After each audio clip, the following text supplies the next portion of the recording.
মুখ্যমন্ত্রী মহোদয় অন্যান্য অতিথিদের সঙ্গে নিয়ে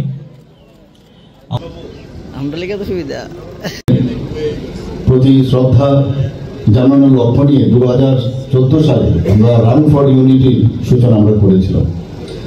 2018 সালে গুজরাটে আমরা সবাই জানি যে নর্মদা নদীর তীরে এক পূর্ণবয়ব যে মূর্তি মাননীয় প্রধানমন্ত্রীর হাত ধরে সেখানে স্থাপন হয়েছে এবং বলা যায় এটি বিশ্বের সবচেয়ে উচ্চতম স্ট্যাচু এবং দেশ বিদেশ থেকে প্রচুর লোক সেখানে যায় এবং এর যে মূল উদ্দেশ্য সেটা হচ্ছে আমরা দেশের প্রতি যে আমাদের দেশাত্মবোধের ভাবনা সেটা জাগ্রত করা, দেশকে আরো শক্তিশালী করা এবং সমৃদ্ধ ভারত যাতে গড়তে পারি সেই নিয়ে দেশ প্রেমে আমাদের উদ্বুদ্ধ করা।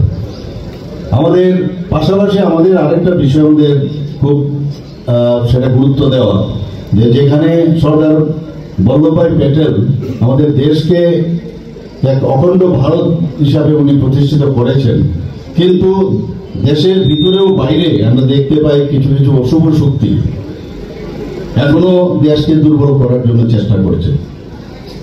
এই যে বিষয় সেখানে দেশের অখণ্ডতা বিঘ্ন করার ক্ষেত্রে যারা যারা এই ধরনের কাজে লিপ্ত আছেন তাদের প্রতি আমাদের নজর রাখা এবং তাদেরকে মোকাবেলা করার জন্য আমাদের যুব সমাজকে উদ্বুদ্ধ করা।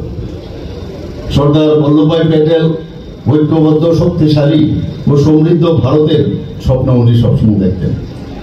উনি বিশ্বাস করতেন যে আমাদের শক্তি লুকিয়ে আছে আমাদের যে ইউনিটি ইন ডাইভার্সিটি, বৈচিত্র্যের মধ্যেই আমাদের যে শক্তি সেখানেই লুকিয়ে আছে। আমরা সবাই একসাথে যদি থাকি একতাই শক্তি, সেটা বারবার উনি বলেছেন।